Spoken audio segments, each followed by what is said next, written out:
In this video, I'll show you how to enable AnyDesk Wake on LAN step by step so you can turn on a remote computer more easily when you need it. This is a great feature if you want to access a PC after it has been put to sleep or powered down, and it can save you time when managing devices remotely. If this tutorial helps you, make sure to hit the like button and subscribe for more simple software guides just like this.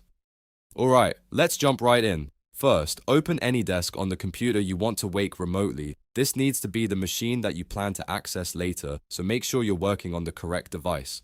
Once AnyDesk is open, look to the top right corner of the window and click the menu icon. This is where you'll find the main options and settings for the application. From the menu, select Settings. Inside the settings area, you'll see different configuration options for AnyDesk, and the one we need today is Wake-On-LAN. Click Wake-On-LAN to open the feature settings.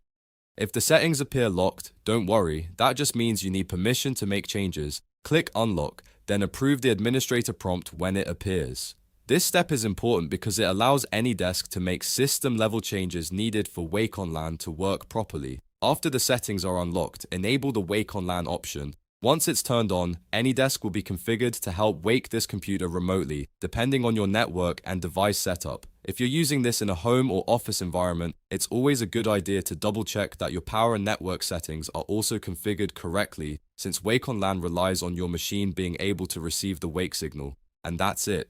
You've now enabled AnyDesk Wake on LAN in just a few simple steps. If this video helped you out, please like the video and subscribe to the channel for more easy how-to tutorials.